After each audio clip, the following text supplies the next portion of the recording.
Hey, Cowboys Nation. Welcome to Keeping Up with the Joneses. My name is Rika. I'm a blogger. I own RikaMovesTheChains.com, and I host the Rika Moves the Chains show right here on the Dallas Cowboys Uncensored Network every Wednesday night at 7 Central.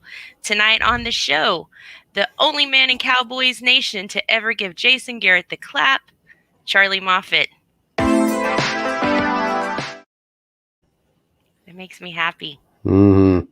Thanks for tuning in, guys. Hey, listen, TwistedGorilla.com is the best place online to get t-shirts. They've got funny t-shirts, sarcastic t-shirts, but most importantly, y'all, they've got Cowboys t-shirts. Every t-shirt is Gorilla approved. So head to TwistedGorilla.com.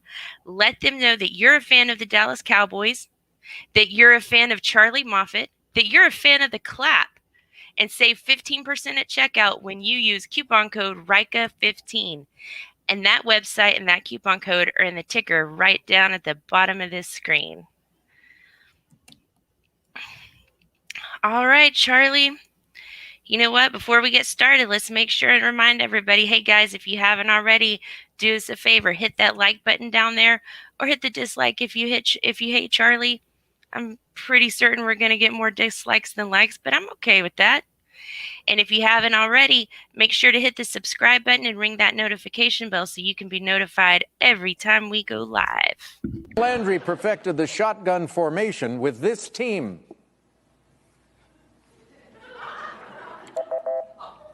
Dallas Cowboys. Do you think we should go to commercial?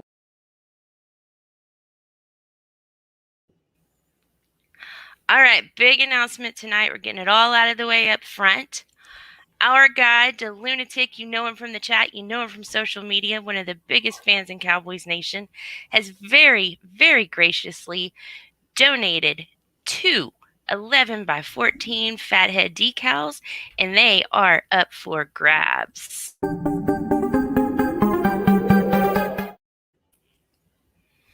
All right, guys, 2 lucky winners are going to get 2 11x14 fathead decals, 1 Dak and 1 Zeke. All you have to do to enter is subscribe to this channel and leave a comment down below. Let us know how to get a hold of you, either your Twitter handle or your Facebook name. And next Wednesday night, October 13th, on the Rika Moves the Chains show, we will announce 2 big winners. All right, Charlie, it's Giants week, man. What's up? Yeah, not a lot. Not a lot. I'm not really overly concerned with this game. I'm just not. I mean, the Giants, they pulled out that win against the Saints, but the Saints aren't the Saints anymore. That's kind of slowly starting to become evident. Yeah, I'm not too worried about it. Besides just division rival, there always seem to be tough games. Excuse me. So that part, anything can happen in them games. So that concerns me. But as far as talent versus talent, no, I'm not concerned. Like Troy Aikman said, they're not in our class. Definitely. And they're not. I know for whatever reason, PFF has gone to pure shit. They love Daniel Jones. I think they have him like the 5th best quarterback in the NFL. Yeah, PFF is they're well. First of all, their grades. I've never been a fan of their grades. But when I got into analytics a 2-3 years ago, I decided at least to look at them. But after this year, I don't. I'm done with them. I'll subscribe to them because they have cool shit like snap counts as a pass rusher, snap counts as a run defender, snap counts in coverage. So they have that kind of shit, which I like to see. But as far as their grades go, they fucking suck. They ain't worth the shit. I'm trying to understand that whole top 5. I'm looking at Daniel Jones. He's only had, he's had 3 interceptions, which isn't bad, but in 4 games, but it's less than Dak. Passer rating 66.7%. You know, he's not impressive. I wouldn't call him impressive at all. Nah, at all. He's better this year than he's been in the past, but I mean, goddamn, it won't take much to be better than he was in the past. I mean, he has improved. Fallen down. Yeah, he has improved, so I give him that. But I don't know. Like I said, most time when I pick games to win, I go to buy a quarterback who has a better quarterback if it's close, and I start worrying about defense and offensive line, defensive backs. I never worry about running backs, but that's why I usually go on. And this, everything I look at, we got the better quarterback, we got the better O-line, we got the better running game. We have the better wide receiver. We have I give them edge maybe in defensive line. We have the better linebackers. It's probably a toss-up defensive backs. I'll probably give us an edge.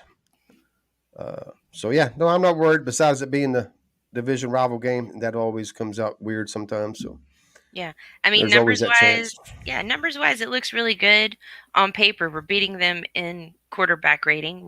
We're beating them in the turnover ratio. They're at a +1. We're at a +6.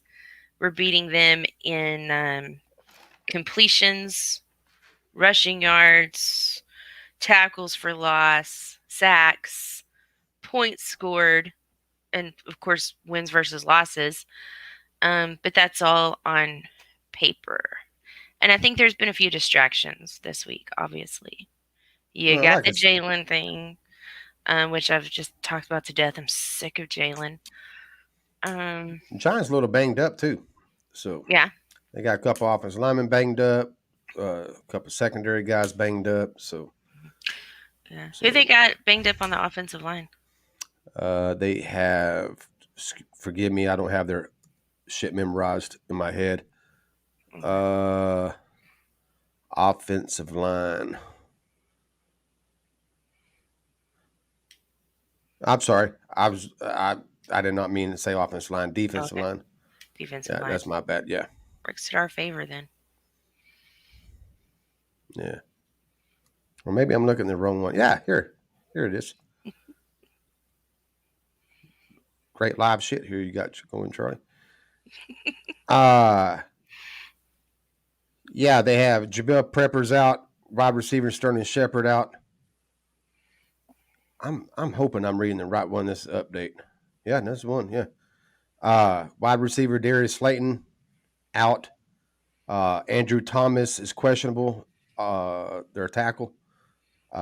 Their offensive lineman Ben Britson is out, which I don't even know if he started or not, to be honest with you. So I don't know how important that is. But anyways, yeah, I mean that's them.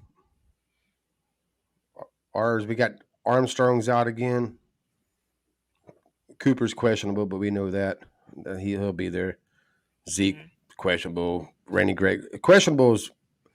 A few years ago they changed that shit. It used to be probable, questionable, and out or doubtful. And they changed. They took away probable, so now everybody has to at least be questionable. So questionable can be more likely probable now. I don't know why they took probable out. I never understood that. There was an explanation, but I never read it up. I thought it was dumb. Wow. And even, I mean, Zeke out, of course I don't want him to be out, but I'm definitely comfortable with Pollard, Randy Gregory out. We already dealt with that and came through it just fine. Who was the other one, Cooper? Yeah, Zeke was questionable. Randy Gregory's questionable. They're all just banged up. I mean, they're just. I'm not even worried about them. That's why I said used to they wouldn't have been questionable. They've been probable, but now Right. you got to list them as questionable. Yeah, Jack. But yeah, Blake Martinez, he's been out, so he's done. Mhm. I think he tore his ACL, if I remember correctly. Yeah, I would agree with you that those are probable. And even if tomorrow comes and we don't see him on the field, I feel good enough about our depth that I don't think it's going to be any hurdle that we can't jump. I wouldn't. I wouldn't sweat it. I wouldn't sweat it. What I'm sweating more is that I don't want to say that we're underestimating the Giants, but just that we're The going fans in are. under that. Yeah, we're going in under that assumption that we're going to win this game and not taking it seriously as we should. I mean, this is one of those games where it's ours to lose, and given a few things from McCarthy and the coaching staff over the last few weeks that we've been. I just wonder sometimes if they don't take it as seriously as they should. I'm still kind of hung up on the time management after the 2-minute warning. I guess, Charlie, for me, you and I've talked about it before. I feel like every time it comes down to the 2-minute warning, whether you're down by 30 or you're up by 30, you need to start treating that game like it's the Super Bowl and you're down by 6. You need to condition your players, condition your coaching staff, condition everybody for that situation. And, be ready right then and practice it, establish good habits. And then when it comes down to that, and it very well could, the likelihood is very high that in the next few years it could come down to that, then you're ready for it. Everybody's done it a million times. It's nothing new. It's nothing to be scared of. And it's something you can accomplish. Oh, Nate Shoulder has been suspect. That's their right tackle, yes? Yeah, right tackle. And then on the right side they've got Will Hernandez at guard. Our linebacker assignments are played with Jalen, more speed, better coverage skills. Yeah, Jack. Charlie and I, we talked about this on my show the other night. What's the name of that guy, Charlie? Who was it that you love? The linebacker? Cox. Yeah, Cox. Charlie loves Cox, and he's excited to see more Cox on the field as soon as possible. Probably, during the first quarter, definitely. Lots of Cox on the field for Charlie. The only time management issue I have in McCarthy was a Philadelphia game. Yeah. That I don't have no time And that management problem one with him. too, and The last sometimes game when you're not. up by fucking that much in the fourth quarter, when you go in the fucking fourth quarter with what was a 26-point lead, whatever it was. Mm-hmm. Something close to that. I know fans think I had it all wrote down because me and Eric was going to do a show, and I figured we was going to disagree on this, so I broke it down. But I ended up throwing it away since everything's happened with DCU. But yeah, you're kind of damned if you do and damned if you don't. I mean, people's like, oh, you got to still be aggressive. It's to me, it doesn't make no difference in that when you're that far, because if you're aggressive, them times that they went down and scored and we made them do it in 4 or 5 minutes, it took them 3, 4, or 5 minutes to do it. If you play aggressive and you have one fuck up, boom, they score in fucking a minute and 5 seconds, bam. That's that much quicker. They scored and that much more time left on the clock and that much more time they were going to play and get the ball back. Example. At the end, we had the ball the last 4 minutes. We got the ball back the last 4 minutes. We was able to fucking just run it out and do what we did.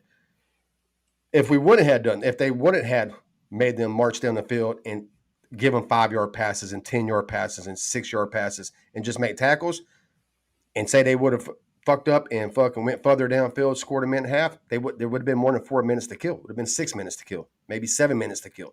So I don't have a problem with you. It's hard not to play conservative. I hate conservative football. I hate prevent defense, but not with the 26-point lead. I get it. I understand.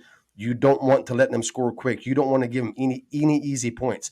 If they are going to score, make them earn it. Make them take for it. At that time, when you're up 26 points or whatever it was, y'all can tell me what it was. I can't remember. It was a fucking lot.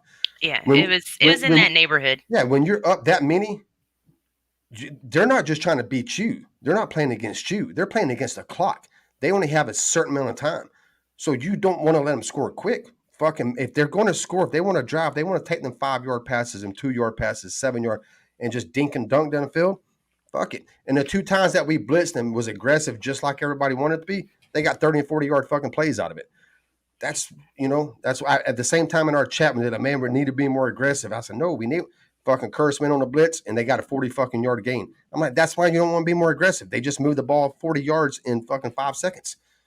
It's just make them earn it. So I don't have a problem with that. When I have a problem with prevent defense is when you said, when it's close and there's 7 minutes left and you've been aggressive the whole fucking game and they only need, say, a field goal to win the game and you just lay off and play fucking too deep high and just soft coverage and let them march down the field, that pisses me off.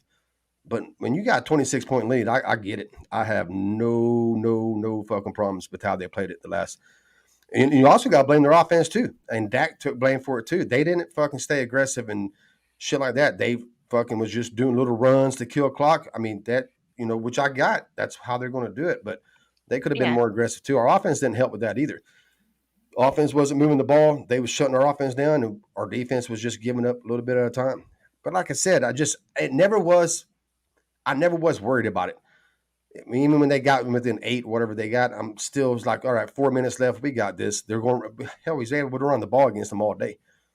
So, but yeah, that's one of them damn if you do, damn if you don't. It's because if you play fucking tight coverage and you fucking blitz and they fucking go over top for a 70-yard fucking touchdown, fans are going to bitch like, fucking, why did you do that? And they come back, they blitz again, they do that, they score in 30 seconds, boom. Now they're fucking back in the game. They got all times left in the fourth quarter, and fans are going to bitch about it. So fans bitch. That's what we do, no matter what they do. And unless you win the Super Bowl, and even then, they're fucking going to find ring. Fucking Andy Reid. Andy Reid's one of the most successful coaches in NFL history. That dude got ran out of Philadelphia. Fucking before he got Patrick Mahomes to fucking do some crazy, game-saving shit. Fucking Kansas City fans bitched about Andy Reid all the time. He's one of the best offensive play callers in football. One of the best at everything. They bitched about his time management. I don't know a fucking coach in the NFL that don't get bitched out about their time management. Bill Belichick took heat about his time management. Fucking Sean Payton takes heat all the time about his because he's pure shit at it. Fucking they all get bitched at. I mean, we're all going to play Monday morning quarterback with the coaches. Oh yeah. But the 26-point lead, they're all teams. You won't see a team come out with a 26-point lead in the fourth quarter, blitzing and doing everything they did from the beginning. They're all going to lay back and they're all going to say, hey, we'll give you them 6-7-yard passes. We're going to fucking tackle you. We're going to keep that clock running because y'all are not just trying to beat us. Y'all are playing against the clock too. The clock's in your favor. Make them take it. Absolutely. So. All right. The Lunatic is in the chat, guys. He wasn't here at the beginning. He missed his big moment in the sun. So before we continue, let's just run it back one more time.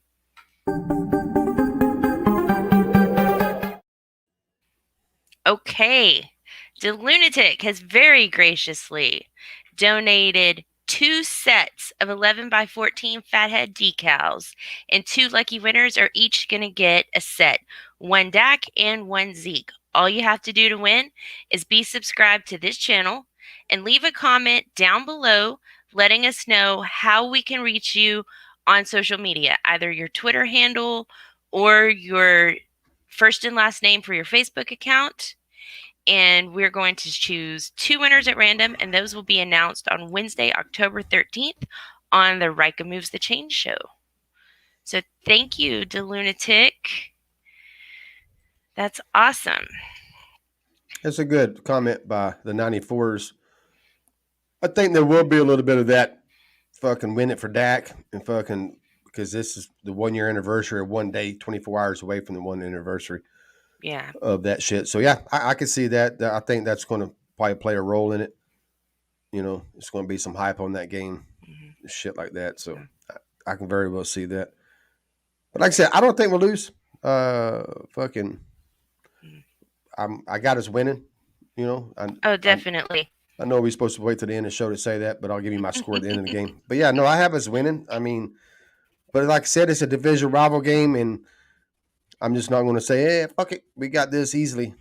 I really never do that to any game because if you see me pick my scores, you won't never see me pick it over a 7-point spread. 7-point spread is about as far as I'm going to go with the fucking a win or loss. Absolutely, it's a lunatic on this comment. Come on. Rocky, you're slowing down. I am? Yeah, you're lagging. Okay, yeah, it's not letting me. Yeah, your face is frozen right now. Oh, crap. Is it frozen unattractively? That's usually Yeah. what happens. Definitely. You got a sad face. I should take a screenshot of that shit. In my back? You're all like, In my back, at least? yeah, you're back. You're good now. You see me? Okay. Yeah, you're Yeah, fine. conspiracy me, no accident at the NFL scheduled in midgets week 5. Oh, definitely. Definitely. They love to use us to ramp up the drama. Hard Knocks, week 1 against Tampa Bay. Any opportunity they can to use us to gain an audience, to make some money, they're going to do it. They're absolutely going to do it. So, I mean, Dallas Cowboys are their cash cow. This is what we do. I thought Charlie was frozen since the stream started. No, the lunatic, he just looks that way. It's weird, right? It's a little crazy. Okay. No, back to that game. Oh, yeah, we'll definitely win unless we go in there and get stupid. I mean, just completely show our ass. If we lose, it's not going to be for lack of talent. It's not going to be for it's just going to be because we went in there and got dumb. And Cowboys do Cowboys things sometimes. And it, you know. But yeah, going back to us not taking it seriously, it's one of the things the fans ain't taking it seriously, but that's what fans do too. They think, And they don't have to. They can get, that's what I'm saying. Fans can do it. I part don't of the give a fun shit. of being a fan. Yeah, I don't give a shit. The fans do it as long as the players ain't doing it. And I don't think the players do it. People who are low on McCarthy, and I won't understand that. People's already talking about firing him and hiring fucking more because they don't want to lose more. I won't never understand that. But McCarthy deserves a lot of credit for this team, and I don't think he'll let him down like that. I don't think this is Jason. I think we're so used to Jason Garrett of how he would just, teams would come in unprepared. I think we'll be fine. I think he won't let that happen. But again, it's a division rival game. Fucking Giants are going to be up for this fucking game. Right. I mean, that's just how it goes. I always use 1995. Fucking, we was 12-4 and lost 2 of our losses. Half our losses was against a 6-10 Washington Redskins team. They swept us that year. We went on to win the Super Bowl, but we got swept by a 6-10 team. It just fucking funny shit happens in these games, and so I'm always worried about that. But as far as talent versus talent, I have no fucking worries. There was a time where I thought talent-wise we was close, like 2016.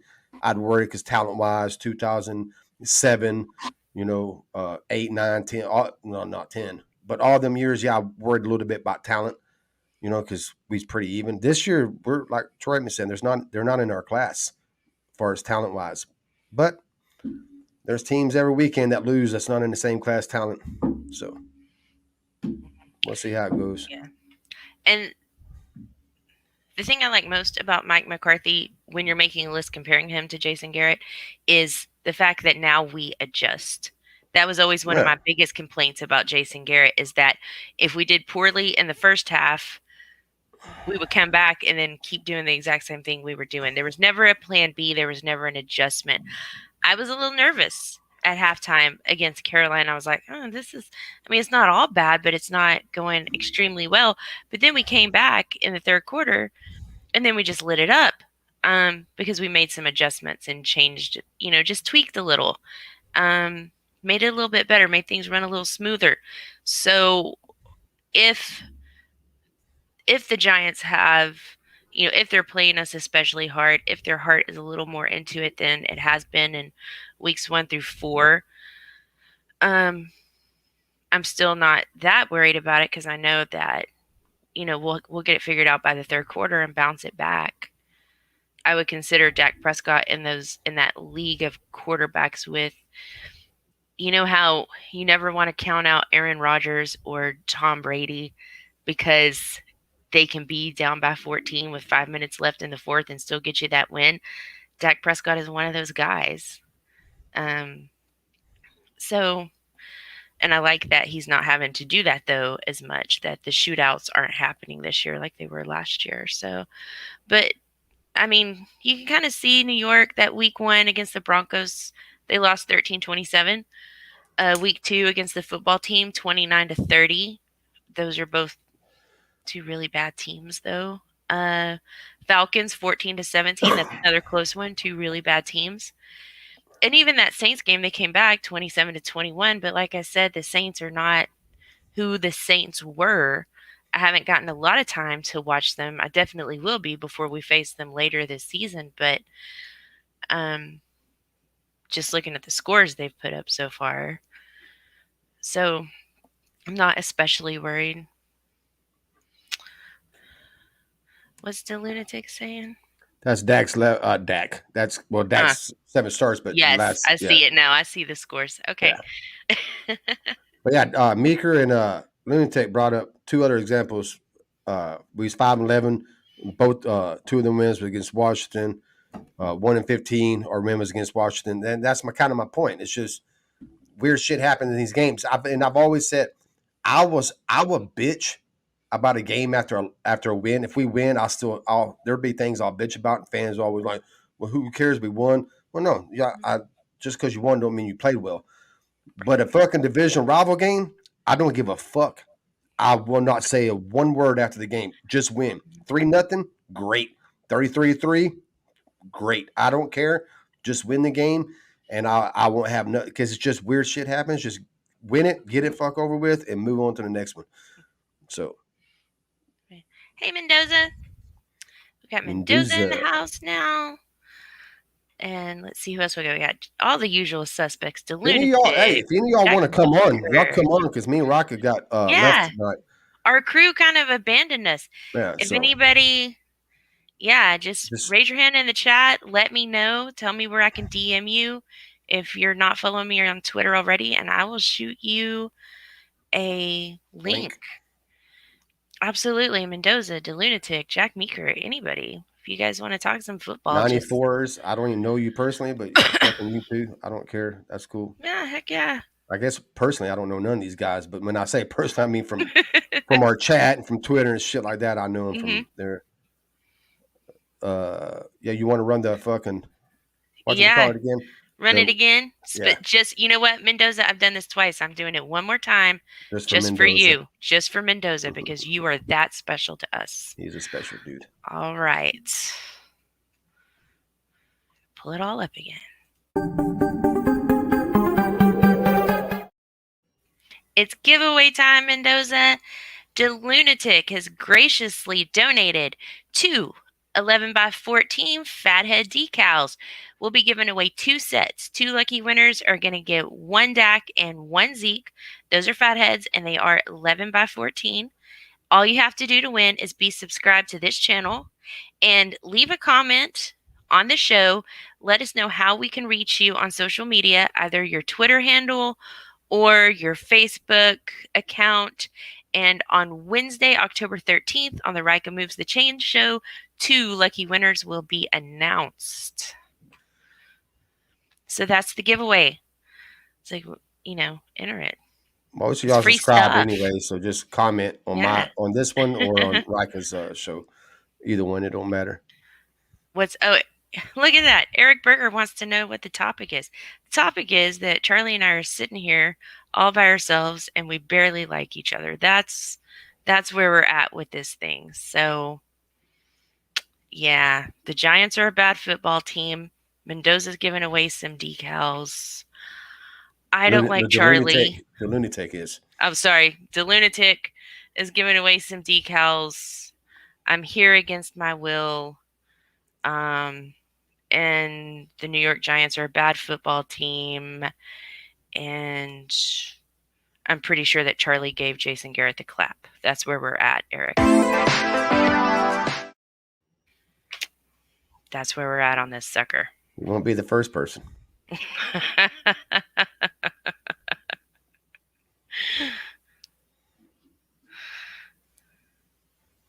Quit it.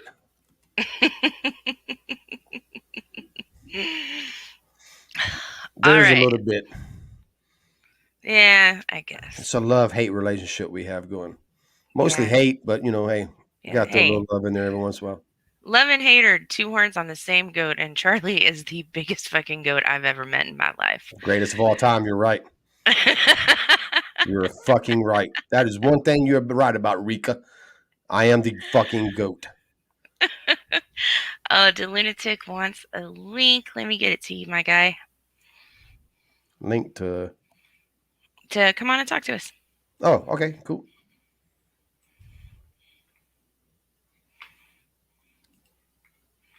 That's a thin line. Yes, it is.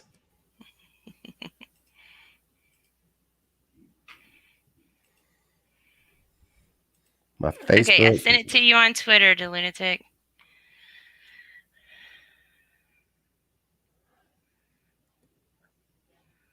Oh my word! Yeah, I think I'm following you, Mendoza. I think that's Eric's buddy.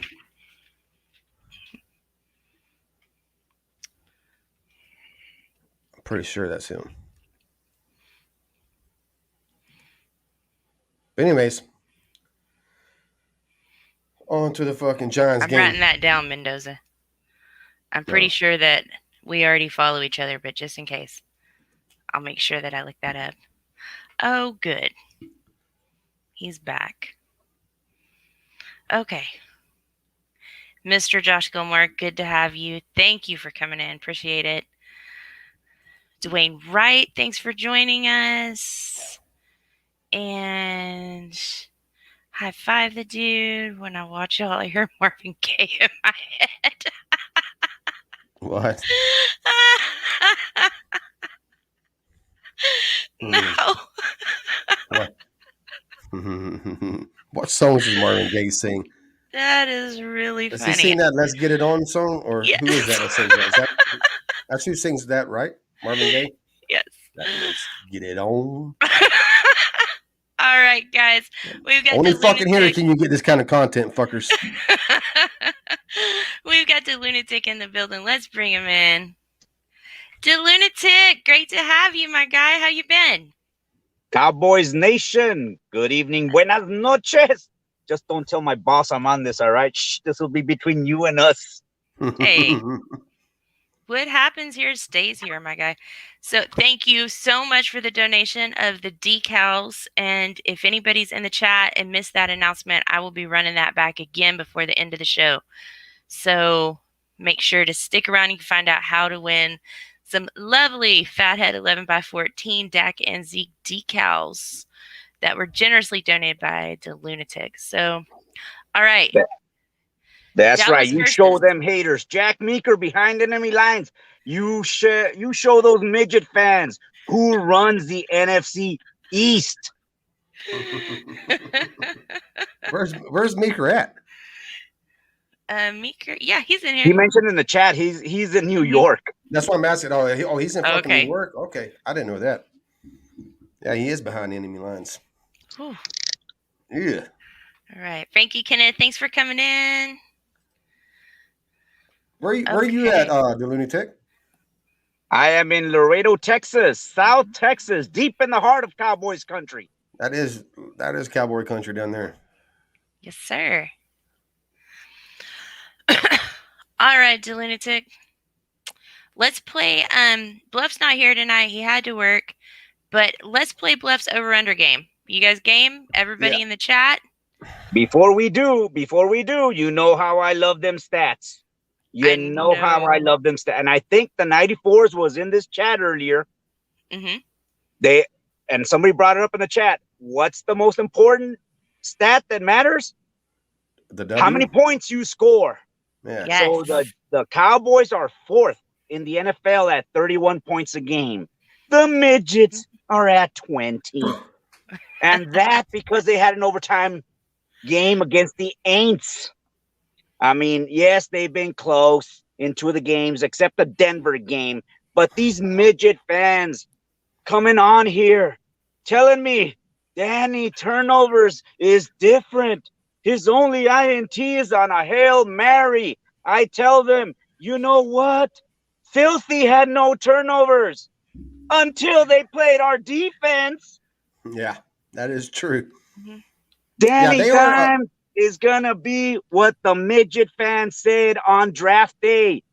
Overrated. Overrated. It's crazy, motherfucker. Don't That think is I have not fantastic. forgotten, midget fans. You were ready to throw Gettleman off the Brooklyn Bridge after that pick. And guess what?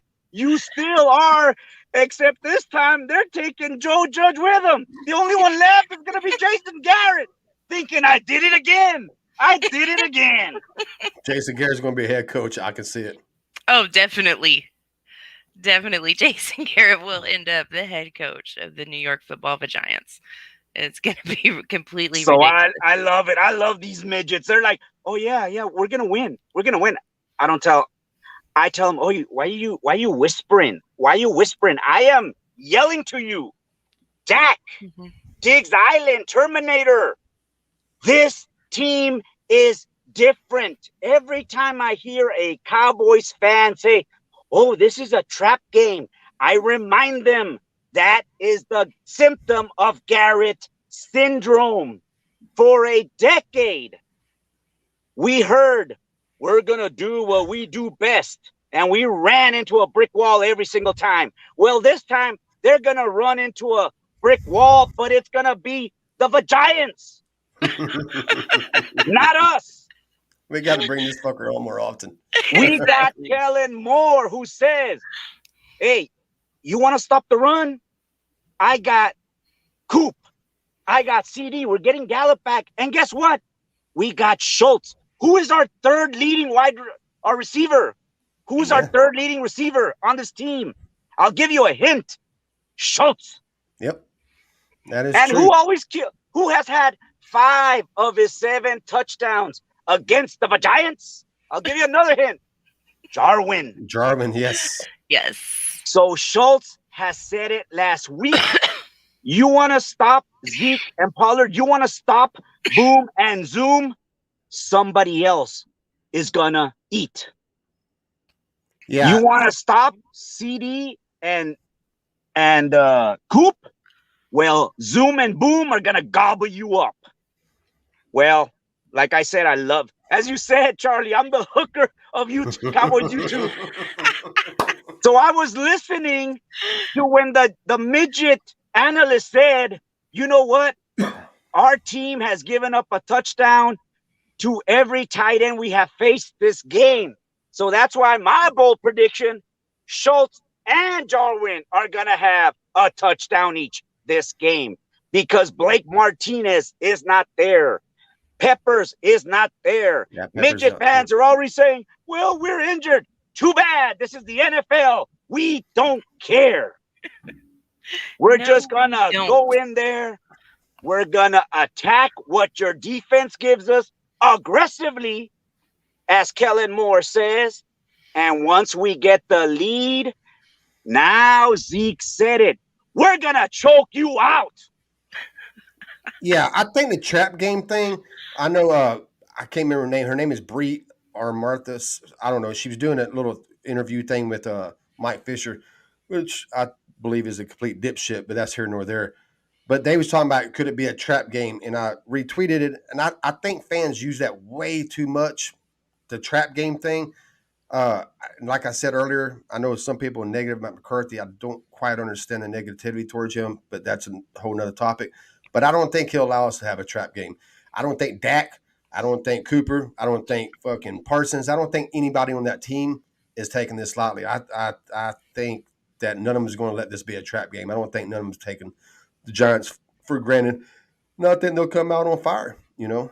So, yeah. And it starts with our leadership. It starts with our leadership. Yeah, leadership. It starts with McCarthy, Quinn, yep. And Dak and Micah saying, hey, there are no awards handed out in October. 100% there are no awards. We want to be there at the end of the season in February at SoFi, like we do take over that stadium. That's when we'll say, all right, we've accomplished something. Until then, they grind, they work, and they support each other. I mean, again, going back, I've heard this from several of the media covering this. They're like, there's a special energy in the locker room about, and how they equate this team with 2016. And I tell them, I love that. I love that. And the difference is that was under Jason Garrett. This is under Mike McCarthy, Dan Quinn, who can say, hey, settle down. We haven't done anything. And Dak and Micah, Randy Gregory, and when we get back D-Law, although this is now Micah's defense, they're all going to say, that's right. We've been through this before. We didn't do anything. Don't do anything. Stay on the grind. Stay aggressive. Stay hungry until we finish the job and get number 6. I love that attitude.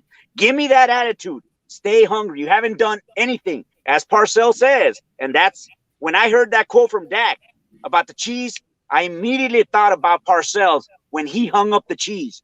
Don't anoint them yet. Don't take the cheese. You ain't done nothing yet. Yeah, he put it all around the locker room. Rat traps with cheese on it. That's what he did. To, in other words, tell him don't take the cheese because you're gonna get trapped if you do. Yeah, I remember that. I clearly remember that. But yeah, no, I agree. I agree with all that. I don't believe in trap games necessarily. I mean, I feel like it's overstated way too many times. Every time you play somebody like this, it's a trap game. It's like, how many fucking trap games can you have in 1 year? You know, I don't really believe. I'm not saying they don't exist. There are times you can just go in, but it's not against a division rival. If it's against a New York Jets in 2019, I could see people saying that was a trap game. Maybe they sucked and we took them lightly. But a division rival and even an NFC rival, I don't see this Cowboy. I don't see this Cowboy team doing it with anybody. But I can see somebody believing it if it's against the fucking New York Jets again or the Jacksonville Jaguars in AFC. If somebody like that, I could see them worrying about a trap game, but not against the fucking Giants. And speaking of Giants fans, typically I don't talk shit to other fan bases. I'd leave them alone. But they did somebody tweeted out, it was a fucking Giant fan. His fucking username is actually fucking Jones for MVP, which is pretty fucking laughable. But he tweeted out, we want Dallas. That's funny right there. Yeah, he's tweeted out, we want Dallas. And I'm like, damn, these fucking dudes win one game and they run them dick beaters like they are tied with us in this for division win. After one game, they're saying, we want Dallas. It's like, man, y'all flapping them dick beaters y'all call lips. Remind that midget fan. Who's your leading rusher when you have Saquon back there? Who's your leading rusher? Daniel Jones. Mm-hmm. Yeah. Like I said, I'm not worried. The division rival, that's always going to scare me. It's not scare me, but that you got to be on your P's and Q's. But like I said earlier, talent for talent, I agree with Heyman. They're not in our class. And that's not, I mean, it is a knock on the Giants, but I'm not trying to be, fanboyish. They're just not. They're just not in our class. I mean, the quarterback in their class, wide receivers, not even close. Offense line, again, not close. Running game, I'm going to say it again, not fucking close. Defense is the only thing they can actually come close at some positions, but overall, I think we even have the edge on the defense. So, as far as that goes, on paper, we're better, and I think on the field, we'll show we're better. And like 94 said earlier, I think a lot of people playing this for Dak. I think this is a big game for Dak. I can tell you this: 1 year anniversary shit does matter. No, I can't say. Anyways, I'll start crying. But anyways, but yeah, on 1 year anniversaries they are important, and maybe later I'll speak about it, but I'll start crying if I talk about it right now. I can feel it coming, so I won't. But yeah, I understand. And Dak, 1 year anniversaries are good. Yeah, and Dak will be that type of leader. He doesn't need to go in there and remind him. He'll just say, hey, let's put this story and bury it, like he said in preseason. Let's bury it once and for all, and let's bury it with another statement win against a division rival. That's all he needs to say, and then go out and lead them. Go out and lead them, and let's go ahead. Now, the question is, again, last week against the Panthers, we had a great running game. Now, the midget, one of the things I will say is, yes, on their defensive line on paper, they look better than us. And we know that we've always complained about Connor Williams, and now Tyler Biadasz is having his issues at center. What do you think about that matchup with Leonard Williams going up against that interior line? Because if I'm a midget fan, first of all, I feel very sorry for myself. But then I would say that's where I attack. That is where I attack because T Steele, he's making me eat his words, but he still needs to prove it. But I'd go right at Biadish and Connor Williams with those big boys who seem to always just be pushing him back. What do you think about that matchup? I'm not worried about it as just because we faced some pretty fucking good ones. I mean, we faced Tampa Bay and we held up against them. Don't get me wrong, they power drive a couple of times, a couple of our linemen, but overall we were still able to score 31 points, however many, 29, should have been more than that. Against the fucking who's next? Chargers.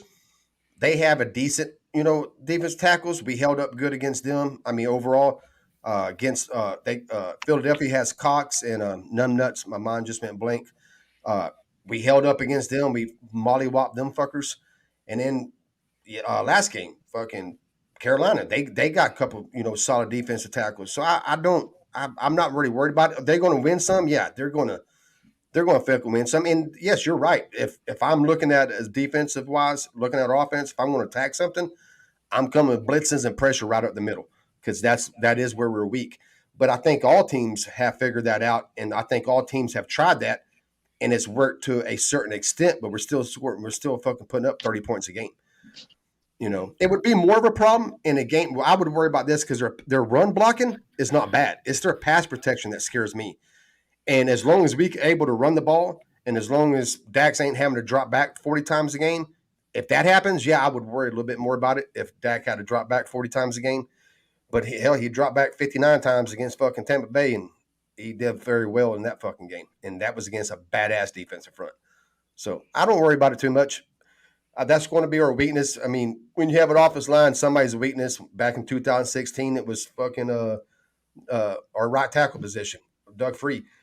I didn't think he was bad as people made him out to be. I think what made him look worse is you had an all-pro at left tackle, all-pro at center, an all-pro at right guard. So somebody had to be the weak link. So it doesn't mean he sucked, just mean he was the weakest part. But that's where you attack. You always try to attack somebody's weakest part. You're not going to attack Martin. You're not going to attack Smith. You're going to attack fucking your center, and you're going to attack maybe your right tackle. You can try to attack Steele, but he's held up pretty well for the 4 games he's been in. So I'm not too worried about it. They'll win some, just like Carolina won some, just like Philadelphia won a few, just like Tampa Bay won some. But we're putting up 30 points a game, so they're not winning that much. And we're averaging however many yards a game. Yeah. Dak knows where that weakest spot is. Kellen Moore knows where that weakest spot is. Kellen Moore knows where, yeah. And he is very, very capable of protecting himself right there to his left and kind of forward, and at the same time being able to find his receiver, get the ball off, and do it accurately. Dak is just amazing at that. He protects himself very, very well. Yeah, him and Moore. That dude, right now, them fuckers are like right there in sync with each other. Like, I mean, just it's fucking beautiful to watch. I mean, watching Dak fucking check. That's why a lot of people's like, yeah, we're running the ball. That's why we're winning. It's not necessarily called run plays. You got to see Dak will check out of so many fucking plays. If they drop everybody back and it's a 6-man box or 7 box and it's a pass play, Dak's checked out of it. He checks out and fucking like, hey, y'all want to do it? We'll run it. If you want to come up, then we're going to pass it. It's just like they're just doing whatever the defense does. If the defense comes up, all right, you're going to stop a run. We'll throw it over your head. Shit, they back up like, oh, now you don't want to throw it? Okay, we'll just run it. Right now, our offense is just fucking on top. To me, there's not, and this is not me being a fanboy, there's not a better offense right now in week 5 than us. There's nobody more balanced than us. There's no team that can run it down somebody's throat at will or pass it down somebody's throat at will. There's not a team out there. There's some teams that might be better at passing. I don't think there's a team better at running. So, I mean, right now we can do what we want. I mean, it doesn't matter what the defense does. They'll just kill them either way. It's pick your poison, whatever you want to do. That's why it's similar to 2016, except we have a better run game than we did in 2016 because we have fucking 2 of them now, not just 1. And it's a better pass game because we got a 6-year Dak instead of a rookie Dak. We got a Dak that understands all coverages, understands exactly what the defense wants. And more importantly, we got Kellen Moore calling the plays, not Jason Garrett or fucking dipshit that used to call the plays. So, Right. But the playbook is definitely it's more diverse, and Dak has learned But how yeah, it's to not read that. fucking Yeah, 30, it's not 34 fucking curl routes run, a run. game. Yeah, run, pass, and then if you don't get the first down, kick, and then when you get the ball back, do that again. So yeah, the playbook is more diverse. Dak is better than naturally than he was in 2016 of being able to read the defense, but also we don't have a defense now that's working against us. We've got a defense that finally can hold up a little bit and contribute to the win, so we don't have to put up 40 points a game in order, you know, to win. We've got Yeah, a and I didn't defense even that can mention the hold defense. somebody. Yeah. Yeah, I didn't, and that's one. I forgot to even mention the defense. That's another thing that helps us be able to keep running the ball because the defense is holding their part of the deal, so you never have to stop. You don't ever get a 14-point deficit, 21-point deficit. They're not only we're not getting deficits, them motherfuckers taking the ball away and giving it back to us. So I mean that's right now, man. Everything is just clicking on. Everything is just clicking. And we're So getting healthier. We are getting healthier. Shout out yes, to Rika with her article on Osa. Oh, Click thank on you that, so Rika movie. much. That is some great information. I did not realize that his older brother played. That's why his name sounds familiar. But I Yeah. pay more attention to the Cowboys. Then when I read your article, that's why. Now I remember it. But again, we said it in the draft, his wrestling background. And in a way, I mentioned it earlier in an earlier stream. I said we kind of lucked out in the Gallimore injury, in that forced Osa to play more earlier than I thought he was going to play. And when Gallimore comes back, now you've got even more options because we've played almost 30 defensive players because of injuries, suspensions, COVID, etc. That's what you call depth. yeah, So I think it's 32. They said 30, but somebody tweeted today it's actually 32. They play 32 different defensive players. That's a fucking lot. yes, Some exactly. teams go through a whole year and get that many, and we've done going through 4 games and done play. And yeah, and you're 100% correct. And they talked about it when these guys start coming back. Gallimore comes back, whether he starts or not, I don't think he will. I think Osa's proven that but that's another rotation that you can have Gallimore and Osa in there at the same time because Osa can play. He can play the 1, the 3, the 5. It doesn't fucking matter where you put that dude's going to dominate. And he's not your typical one because his size, but his fucking strength is ungodly. The dude is strong. How he plays, he plays. I'm not comparing him to Aaron Donald because Aaron Donald's so much quicker, but his strength wise, he reminds me of Aaron Donald. How Aaron Donald is not a big guy, but he just dominates strength wise, and that's how Osa reminds me. He just like in the preseason that time we was talking about it with Bluff, he had 2 guys or double team. He had each in one arm, and he just was pushing them back into the quarterback with just holding them there. I'm like, Jesus Christ, this dude. He's also and Rika's got a great comparison with a second-round pick out of Alabama in Barmore, who I was in mock draft saying, hey, if he's there in the second, you take him. Let's go ahead and beef up our interior defensive line. Mm-hmm. But you look at Osa, who we got in the 3rd round, and you're thinking this is comparable. So you got value. Osa's so much smaller. He's a good 30 pounds lighter, 3 inches shorter, but his arms are longer. But like I said, for you guys that haven't seen it yet, in that blog with Osa, it's the core strength. It's the wrestling training. Yeah. He knows how to manipulate another person. He's a bad motherfucker. Yeah. Like I said, I gave him a C for the draft. I wasn't mad about it. I just like, yeah. But fucking after the first preseason game, I'm like, kind of like this dude. Second preseason game, I'm like, fuck it, A+. Yeah, that was it. You hit it right there. That's all I had to see because he dominated everybody. He played the 1, the 3, the 2. He moved up and down the line, and nobody could handle him. And I was like, damn, this kid's going to be good, and he's gotten better every fucking game. But yeah, so no matter what platform you're on, share that link. Educate Cowboys Nation about why this team is different. I remember that Dan Quinn opening press conference where that word versatility came in. It's stuck with me. First of all, I love hearing Dan Quinn speak. Now I know why Micah Parsons says, and other players, we love playing for him because He puts you in a situation to win. He is not afraid to say, hey, you know what? That didn't work. Let's try this. And then he'll go to you and say, hey, what do you think? What do you feel more comfortable with? And then he puts you in that position. So if you I don't don't like the care play, what he'll take it happens out. at the end of the season with Dan Quinn. Let's appreciate and enjoy the ride right now. Yeah, a lot of people. There, not I don't want to say a lot of people, but there was quite a few people who didn't like that hire because of his coaching at Atlanta. And I was like, I don't judge him off a head coach coming back in his defense. It's too. I mean, it's not even in the same ballpark of a job duties, you know. And so I looked back at him at Seattle. Did he have a lot of good players? Well, yeah, he did. But he had them, and they fucking dominated it like they should. Because there's other people who had good players and didn't dominate. He had good players and they dominated. So no, I was excited about the hire. Now I will say this: I was excited about the hire because he was going back to a 4-3. We was going to run some cover 3, you know, and he's just switched out the shit all up. He doesn't run shit that he used to. It's not cover 3; it's more man now. It's not. It's a 3-4 with 4-3 principles or 4-3 with a little bit of 3-4 print. He has mixed it up. And he said in the offseason that he had to take a look at himself and watched a lot of film of him and a lot of film of other coaches, and he had to make some changes. He wasn't lying, dude, because he made some, and he's aggressive as fuck on a blitz, and he's never done that before. And he blitzed the shit out of him now. So I'm like, this dude has turned into a totally different fucking defense coordinator. You can go look back and look at the Seattle tape and compare it to Dallas tape. It doesn't even look like the same defense. There's two totally different defenses. It's just, I mean, he turned everything around, which I think has helped us. Because what I think a lot of teams did when watching film, like at the beginning, you know, like Tampa Bay, they probably watched his film of, you know, Seattle and Atlanta and shit like that. And when they came in, they're like, hey, this ain't quite what we fucking saw on film.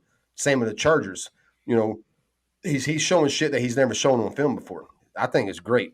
So I like the hire because I thought one thing, and I like even better because he switched it all up. Yes, So, and great comment by DJ Dog and Eliasar. Osa is a leverage expert. Wrestlers know how to use it. That's right. Osa knows about that leverage. And then, just like Jack Meeker said, Dan Quinn started on the defensive line in Seattle before that's he where he was started. the He's a defensive coordinator. Yep, that's who he takes care of. That hands-on, he's like that D-line, because it's one in the trenches. That hands-on, you see them, and again, those players say, that's why we love it. His coaching mind, the way he teaches us. And again, going back to that press conference, he says, I'm going to teach it to you in a way you can understand it, and then you teach it to somebody else, your backup or somebody. That makes everybody on the same page. Our defense seemed lost and slow last year, mainly lost. That could be COVID. I blame Mike Nolan also. But now it looks like they're on the same page, and that energy, that 11 hats to the ball, which I love Marinelli for. That's the only thing I love Marinelli. You know what? Hustle to the ball, no matter what. Now they're playing fast. They are playing aggressive, but I mainly think it's because they know what their assignments are. They're not playing hero ball. They know, they trust the player on the left and the right saying, you're going to take care of that. I got to take care of this. Now let's go attack.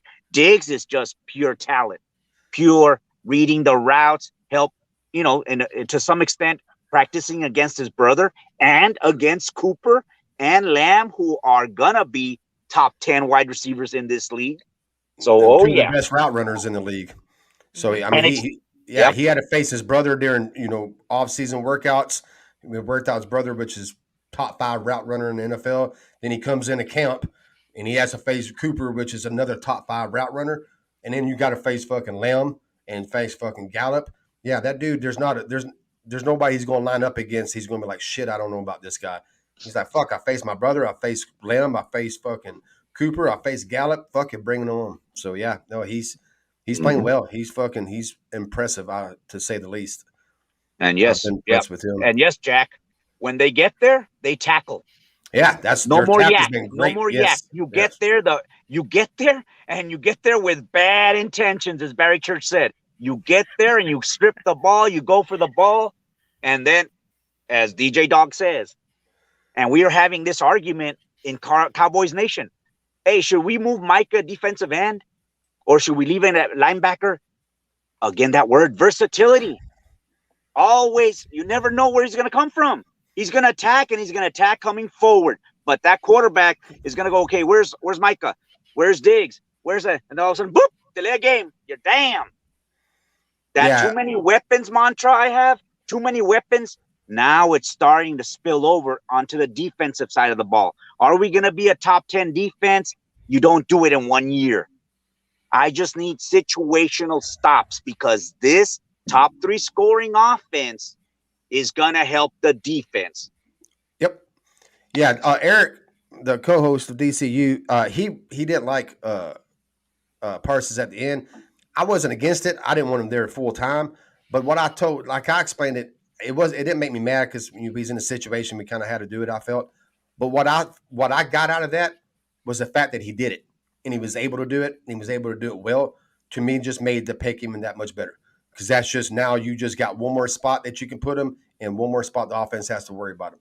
He can line up as off the ball linebacker, drop back in coverage. He can line up off the ball linebacker, blitz up the middle. He can line up on the edge and as a linebacker and fucking blitz from there or cover from there. He can put his hand in the dirt and fucking brush. There, it's just he's all over the fucking place, and that's beauty. That's when you have a player like that. Then he, like he said today, stop asking me where I play. I'm a ball player. Or I'm a playmaker. Whatever he fucking said. But he had a point. Don't pigeonhole me in what I am. Just put me out on the field, and I'll go get the ball wherever it's at. I'm going to go get the ball. Yeah, that's a valuable pick. For contract talks later on down the road, he's going to say, "I'm a DN." Yeah, he's going to be edge rusher. Yeah, for I'm a DN, but for now, he's a versatile weapon. Yeah, and remember, we're getting Keanu Neal back. We're getting Anai back. Yeah. So in Neal, arguably the biggest offseason signing in terms of money, at least. Also, we're getting Anai back, so we're getting more of those chess pieces that now Dan Quinn can say, "Hey, how is this going to work?" So we're getting those pieces back. We're going to make some decisions coming up here on the roster coming up soon. But yeah, we're getting healthier.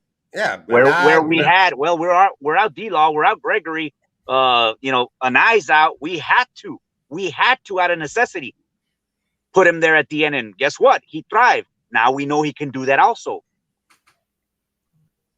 Yeah, you got Gallimore, you got Nye, you have fucking Wilson, you have fucking not all of them coming back this week. I'm just saying eventually you're going to get at some point in the next few weeks, you're going to have all of them guys back in the fucking rotations of our defensive line and our safety position. It's going to be just off the charts. I mean, it's like there's so many different packages you can run now with all them guys. It's Watkins, we didn't even mention Watkins. Watkins is coming back, fucking our one tech. So it's just, it's going to be a thing of beauty. That's why earlier you said something about the Giants mentioned, but we're injured. I don't give a fuck who's injured. I've never had, but after last year, fuck that. We dealt with all kinds of shit last year. And this year, we've missed Martin, we've missed Collins, we've missed Armstrong, we've missed D-Law, we've missed Neal, we've missed Wilson. What the fuck do you want else from us? I mean, hell, Gallup. So we've missed some pieces all over the place, and we're still winning.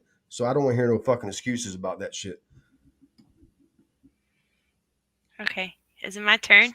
Oh, I'm sorry. A while. me and Dooley Tape won't shut the fuck up and Rock has got to talk. That's okay though. It's been good talk. No, I'm going to go back just a little bit back to the Dan Quinn hire thing. I liked the Dan Quinn hire, and I don't think it's fair to hold Atlanta against him. I don't think that being a head coach and being a coordinator, either offensive or defensively, is really the same thing. I think it's not the same. Just because you fail at one doesn't mean that you can't be successful at the other. So I don't think if he had been a failed defensive coordinator in Seattle and in other places, then yeah, I would have been mad. But that's like saying, well, I was a bad waitress, and now you're not going to hire me to be your secretary. Well, one has nothing to do necessarily with the other. So so I liked that hire, and I also think that it's to Dan Quinn's credit that we saw what this team looked like. We saw what that defense looked like in January. We saw what they looked like when they came out against the Bucs. That was a tremendous improvement in a very short time span. both in their level of play and in their attitude, and I really liked that. And then also, what else were you guys talking about? Well, I want to Oh, touch on. versatility. Yeah, go ahead. The versatility thing. I love versatile players on defense. I absolutely love it. If Micah Parsons plays the same position for 98% of the snaps all the time, every quarterback that faces him, every quarterback that looks at him is going to know that exactly where he's going to be, exactly what his assignment is, exactly what he's going to do. When you start moving those guys around, the quarterback has to take some of those seconds to figure out what the heck is going on and figure out what he's facing. The defense is much harder to read when the players are versatile and we switch them around a little bit and they don't have a big window and you're already under pressure. Yep. It's easy for us sitting on the couch, eating some chips, drinking a beer, to figure, to look at the screen and be like, oh, they moved Micah. It's much harder for, the guy under center to figure that out very, very quick with all the other things he's got to do. So I like a versatile defense. I'm down for it. Meeker asked earlier, did we see the ghost in the interview? Yes, I did. He's like a kid. He was like a kid in an interview. He was smiling the whole time and laughing the whole time. It was pretty cool to see him. He's pretty excited. He seems like a good dude. Yeah. And look at these interviews. Look at this interview. They're having fun. Yeah, they're having fun. And no matter what, when you're having fun, that's when a team is dangerous. Every single interview I see, I look at their demeanor. How are they, responding? How are they standing? What are, hand, anything like that? I'm a big body language person. And I see it and I think, oh, they're having fun. They're enjoying what they're doing. That's when they go out and surprise and smack the hell out of people. I love that also. Yeah, I agree. Yeah. Just real quick, guys, we've got a lot of people who've joined in, kind of come and gone. Let me just mention really fast, thanks for coming in. If you haven't already, please do us a favor, hit that like button. And if you haven't, go ahead and subscribe and ring that notification bell so you can be notified every single time that we go live.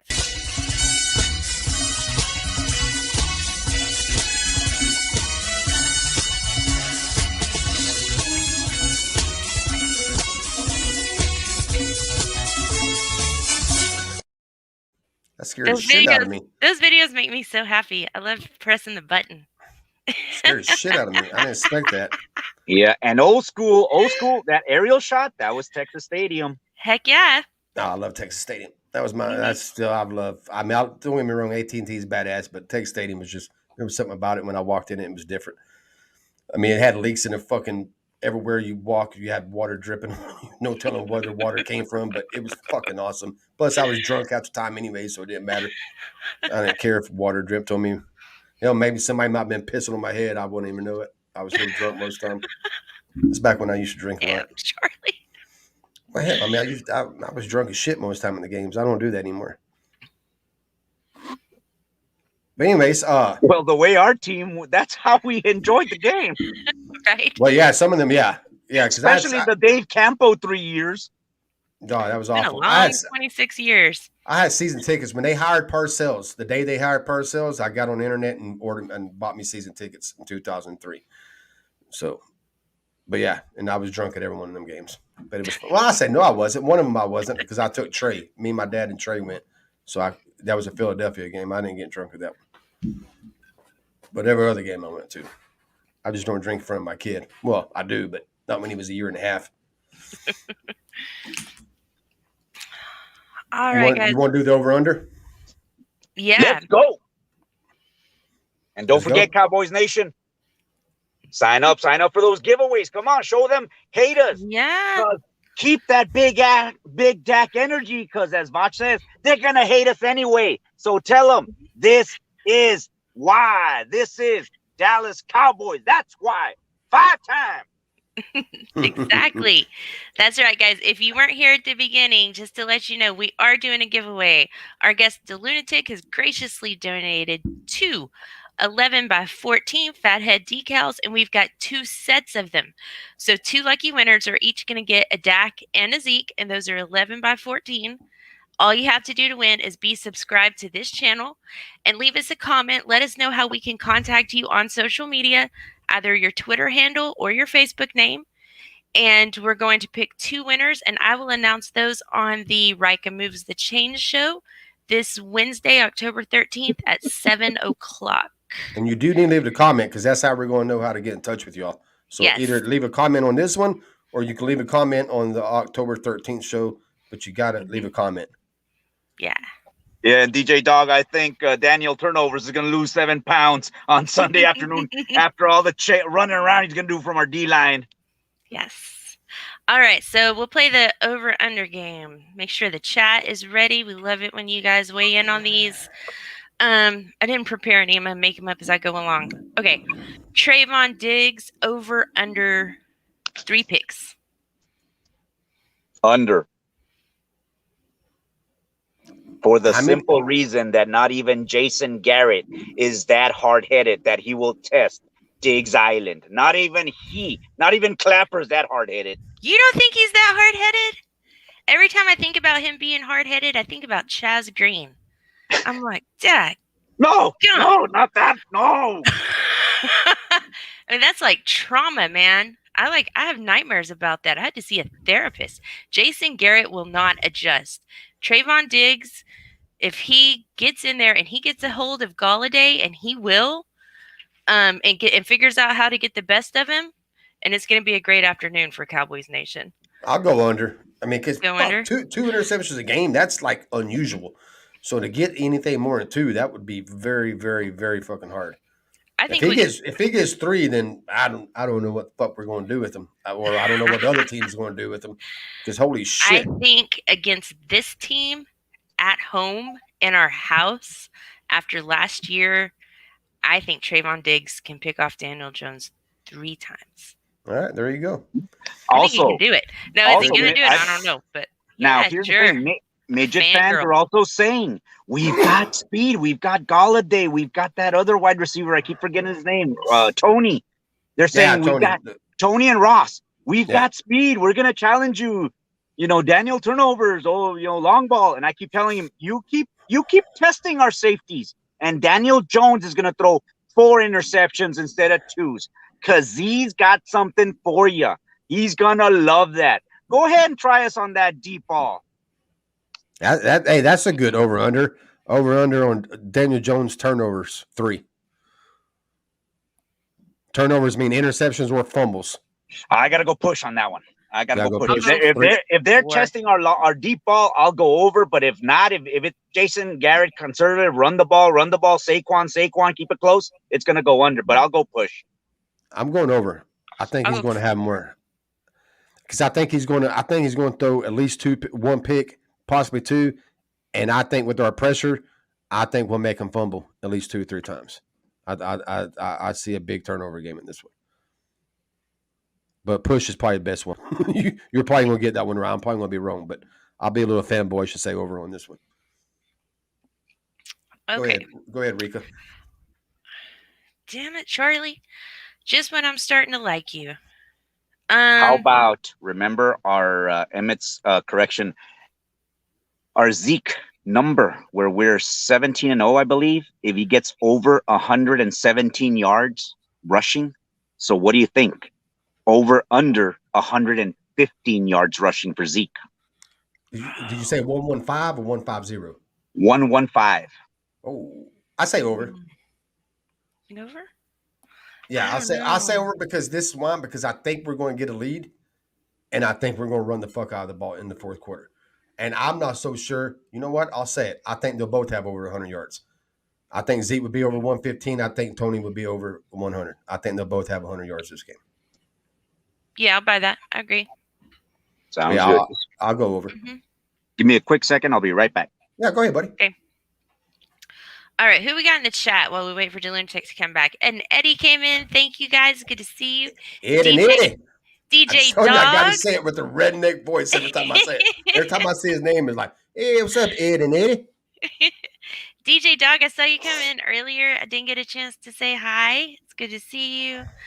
Mendoza's still here, of course. And Jack Meeker, thank you guys for sticking with us. Okay. Yeah, I appreciate all y'all sticking with us. Y'all, it's been pretty good views for us, live views. this whole time. That's pretty cool. I appreciate that. Absolutely. So, yeah, And they're down 2 receivers. They have to throw to Galladay. Yeah, they're down Shepard and somebody needs a phone call, Rocky. more. Huh? Somebody needs you to call them tonight. Oh, yeah. Yeah, I saw that. I don't know. Okay. What? Nothing. I'm just letting you know. It's late and I'm busy. I return phone calls when I feel like it. No, I'll return. McGovern sort of hinted at getting carried at fullback. Oh yeah, that's another thing. Jack Maker mentioned earlier, and we was talking, and I never got to bring it up. Yes, the Mac package. I love it. I got to see McGovern's interview, and he laughed. They asked him, did he want to carry the ball for a touchdown? And thing he says, every fat kid's dream to carry the ball. That's what he said. I was like, hell yes. Great. Which I was a skinny kid as a kid, so I don't know. But I mean, even as a skinny kid, I wanted to carry the ball for a touchdown. Mm-hmm. But yeah, no, and he did hint. Also, they try to trap him and ask him, has there been any practices with him catching the ball and stuff like that? Because they asked him about his hands, and he said, has he ever caught a pass? He said, well, when he was a kid in the front yard, he said maybe in a PB game he did. He said, but no, nothing that. And then they asked him, have any packages? And he's like, and he kind of started around. He goes, yeah, well, y'all just have to wait and see, and he just started laughing because he's like, he knew what they was trying to do, trying to give information away, but he kind of gave it away by saying, you have to wait and see. Probably the best answer would have been, no, they don't trust me on that, or nah, we haven't worked on that. But they are. With Kellen Moore, they know they're like, look, you got to watch him because eventually he's going to get the ball. Somehow it's going to be on a pass play or a run play. And I'm going to be here for it too. I want to see him get it like on third and goal, like from the 1 foot line. Just let that fucking big dude carry it. It's always nice to see a big old lineman carry it in for a touchdown.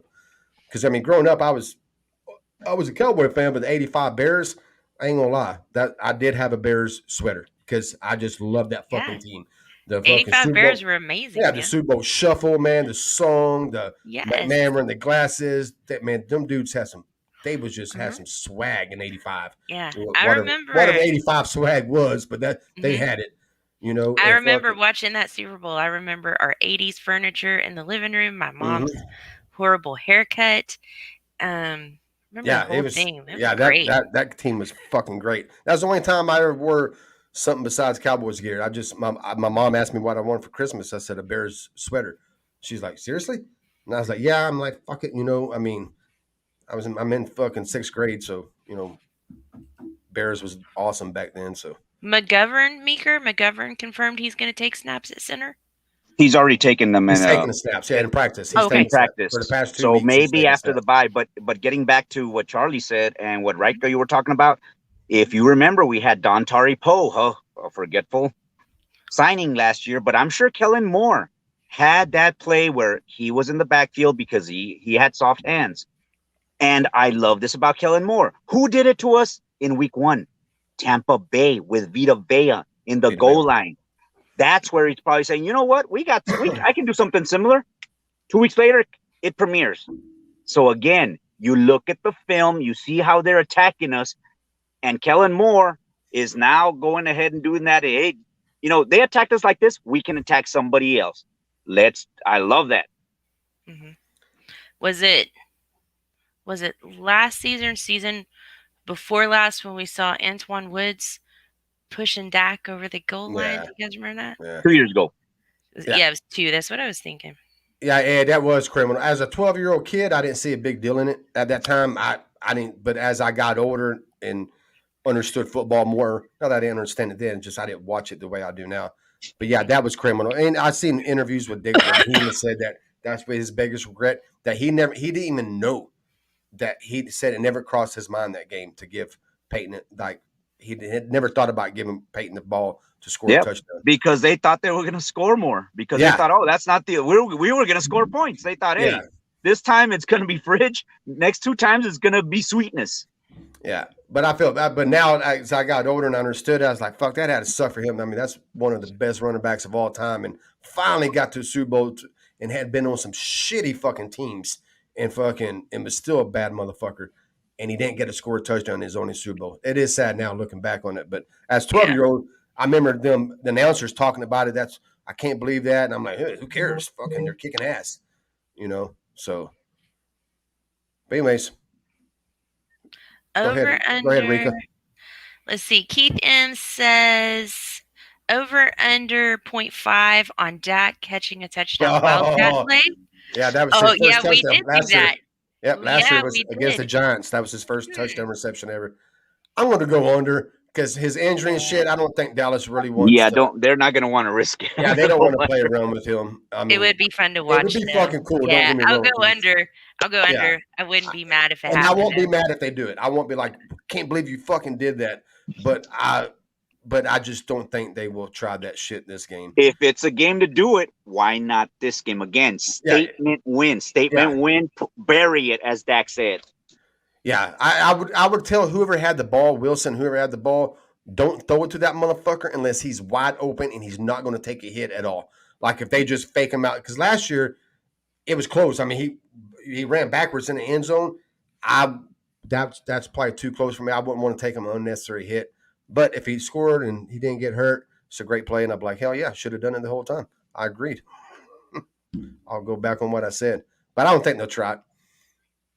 You can see on some of the short yardage situations, the 3rd and 1s and the 4th and 1s, they're not letting him have the ball. They're giving it to Zeke. You can tell that they're being a little precautious with them.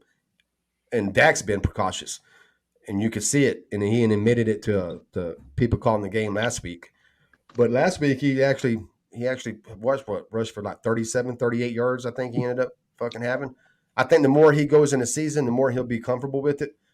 And, I mean, some of it I do think is him being, like, aware of I don't want to do too much. But some of it I do think it is like, I don't know. And once, I think last week probably made him feel like, you know what, I can do a little bit more. I think he'll do a little more. I just don't think he'll get a lot of run plays for him anymore.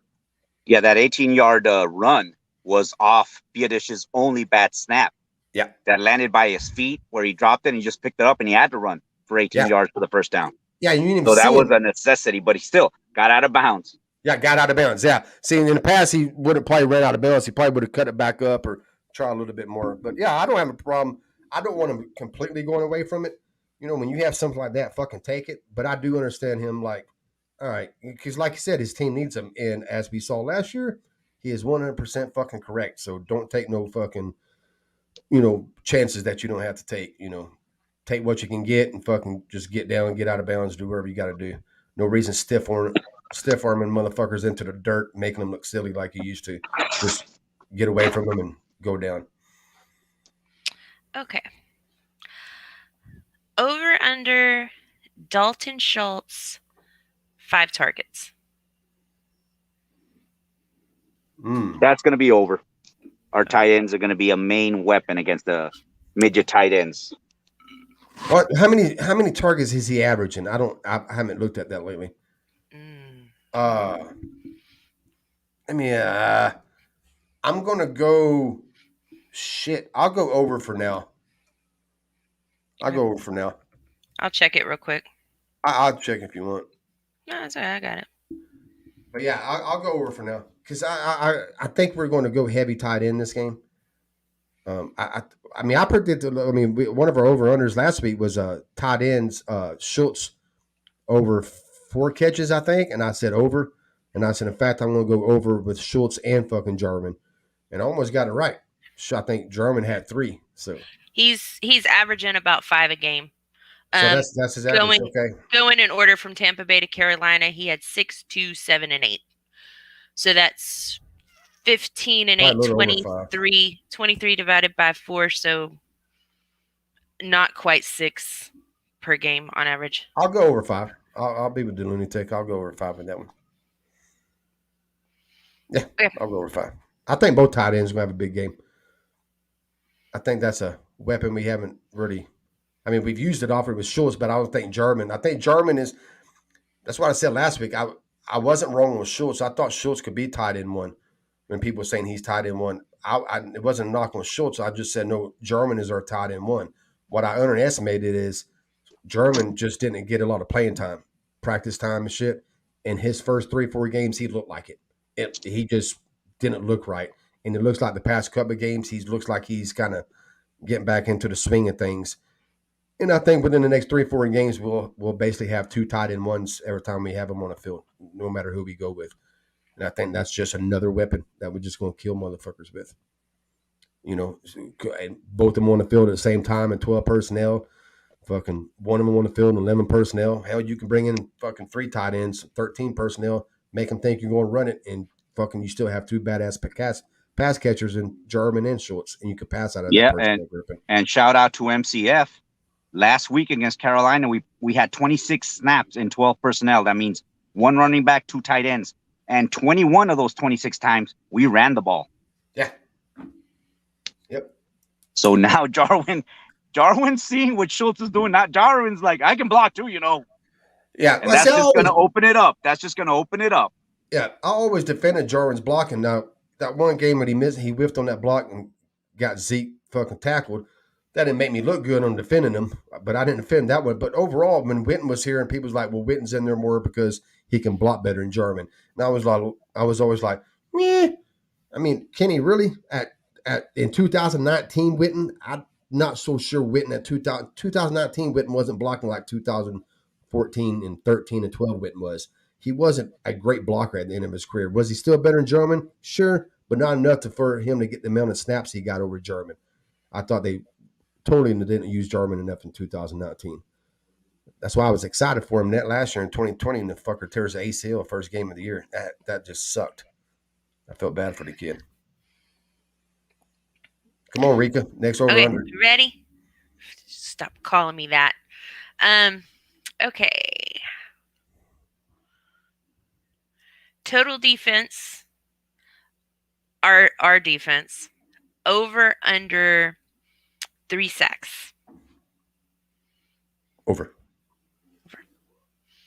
Who gets them? Is the lunatic still there? I think so.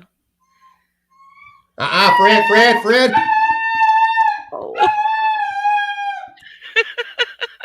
That's a midget fan. They already know they're losing. That's my blind dog, man. He hears my voice, but he can't find me, and he freaks out. He's living in the living room, and every time I do a show, at least one time, he hears my voice. You see him walking around here, and he just goes out with it like, where are you at? Even the blind dog knows Danny turnovers was a reach at that 6 pick. Yeah, I'll go over on that, Rika. I say Osa has one. I'll say Gregory has one. I'll say Parsons has one. And I don't know, maybe Golston, but I'll go with them 3, and then one of them's going to get more than one. But yeah, I'll go over. Okay. The lunatic? I'll always go with 94. 94 had 2 last games. I like 94. Randy Gregory, just like I said, even he said it in the interview, he thinks they come in bunches. So that's why I'm thinking another 2 this game also. And DJ Dog says a nigh. Yeah, a nigh I'll be right back. Yeah, Okay. go ahead, buddy. Yeah, I agree. Like, get one. Ed and Eddie, that's what I kind of said, the same things I did. I think them 3, and then somebody's going to get, he's picking Mika. I keep calling him Micah. 2. Yeah, I don't because know you keep who calling me Rika because No, I got a friend that I got 2 friends that spell the name just like that, but they go by Mika, not Micah. yeah, it's just okay, you guys. You know what? While we wait for Lunatic, let's just run through this because Charlie insists on calling me Rika, even though he knows it bothers me. And my name is Rika, but he calls me that all day long. Sometimes I get these obnoxious voice messages on my phone, and he's just saying, Rika, Rika, Rika. So I'm scrolling through Facebook yesterday, and it's got one of the, and it has the Facebook Marketplace thing, and it's telling me, it'll put your name, and it says, Rika, check out these listings near you. But in my mind, I read it as Rika, even though that's not my name. And it was the blondest thing I've ever done, and it's all Charlie's fault. No, it's not the blondest thing you've ever done. They're so good there. It might have been a blonde thing, but you're taking a stretch if it's the blondest thing ever. Okay. It's pretty high. Fell down the stairs. was taking the trash out. that I was still not my want video fault. of that. I don't have an agreement with gravity. We've already established that. Sometimes I just fall, and I don't know why. There was one other stupid thing I did. I think you forgot about it, so I'm not going to mention what it was. No, obviously I did. I'll remember it though. But anyways, Eventually, yeah. I pronounced it Rika like the bread. Yes, like the bread.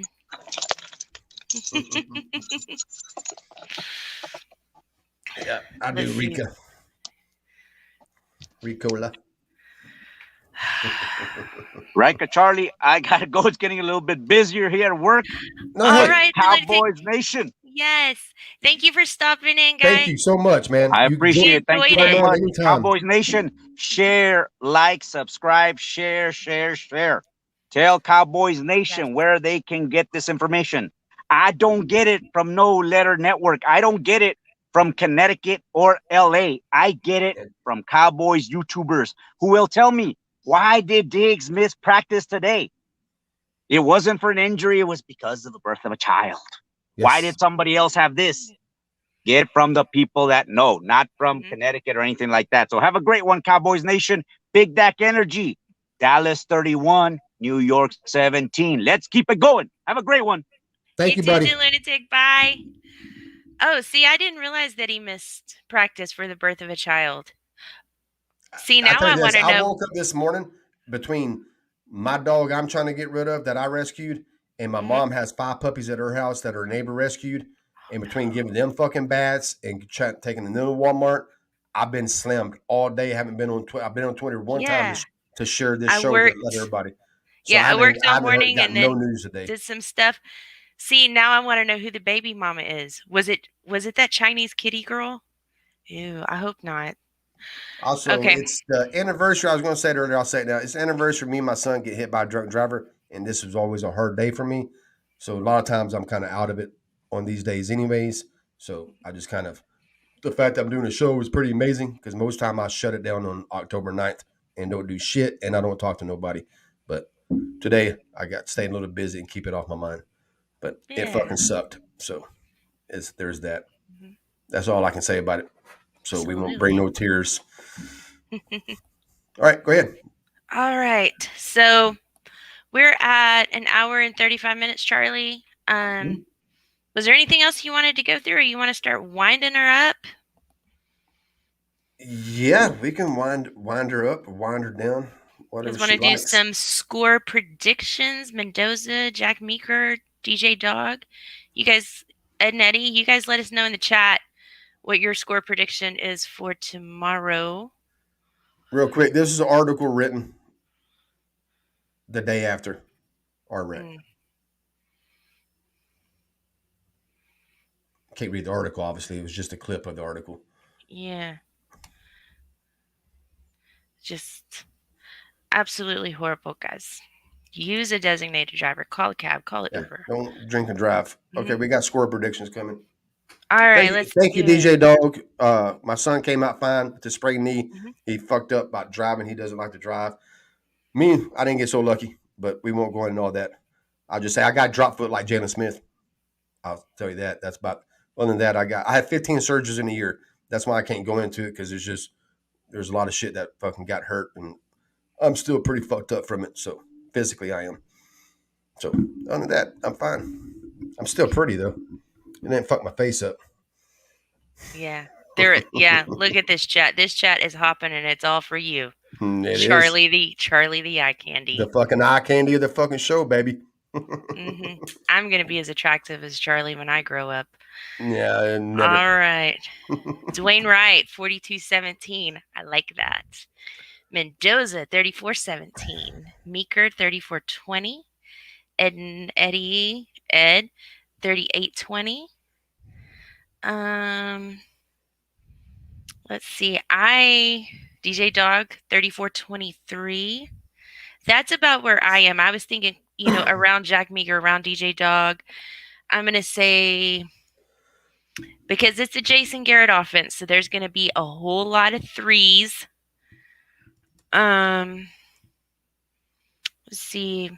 14 to 23. I'm going to say 34-23. Dallas, obviously. That's close to mine, right? I got 31-24.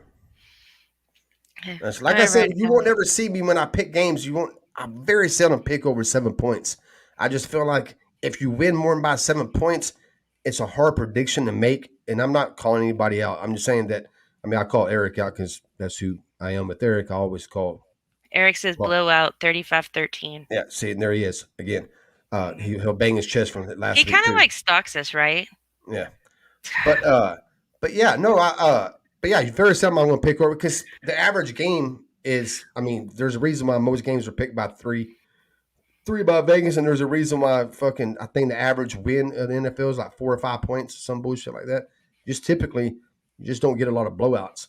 So, but yeah, 31-24, is that what it said? Yeah, 31-24. Mm-hmm. I think that's my biggest one I've picked so far. I don't think I picked one. I think all the other ones 3 to 4 points. Except fucking Buccaneers. I came close on that one. We were both, we were very close on that one. I had 31-20. I had 31-27 Bucks, and it was 31-29. Yeah. Okay. Right. We are favored by 7. Yes, we are favored by 7. Yeah. I think somebody I heard 105.3 earlier this week mention it. It actually started out like 8.5, and it fucking dropped to 7. I guess the Giants winning just fucking a lot of money started coming in on them or something. I don't know. Maybe some of those questionables that we have on the list this week. No, I mean, it immediately dropped by Monday or two. Yeah, so I don't really know why. Usually when they do that, it's because money's coming in on the other team, and they're trying to fucking even it out. But I don't know. I know the Cowboys are the only team in the NFL this year that's covered every game. We've covered every game. Oh, cool. But we every game that we had, whatever it was, we covered it. Even we covered our spread against the Bucks. Even though we lost, we still covered the spread. So yeah, I think we'll cover it. I think we'll win by 7. And that thing is, it's like last week was a blowout. It should have been a blowout.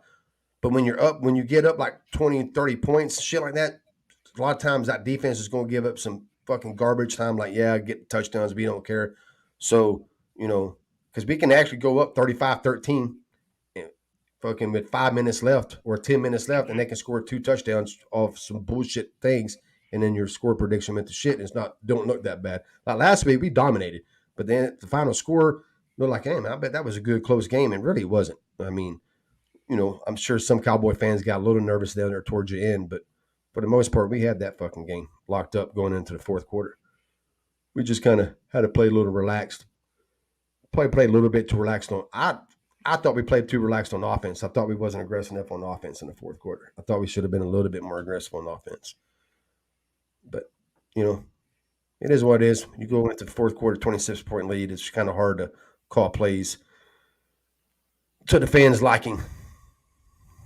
Oh, yeah. So.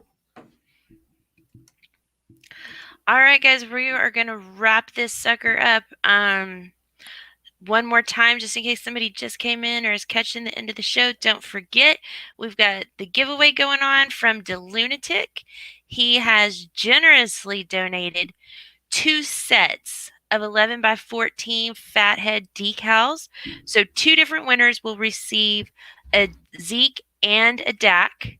And in order to win, all you have to do is subscribe to this channel, leave a comment on this video or on one of the Riker Moves the Chains videos, either from October 6th or the one coming up on October 13th.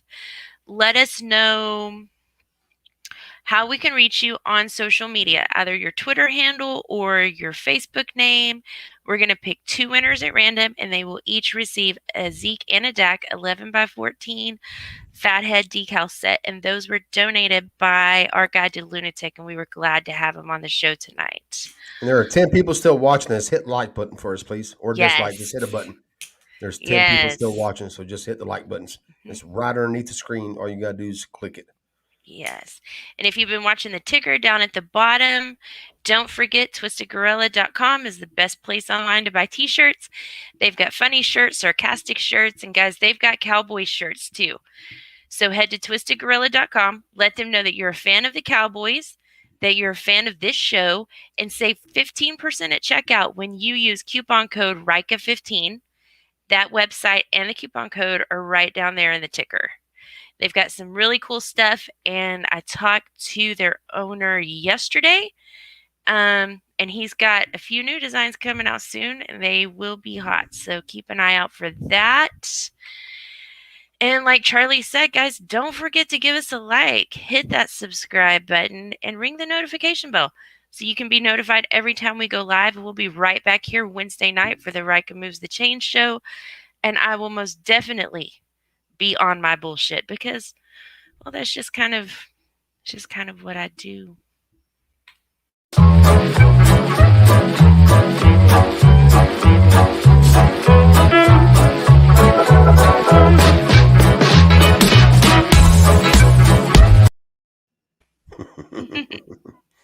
I like the disaster in the making.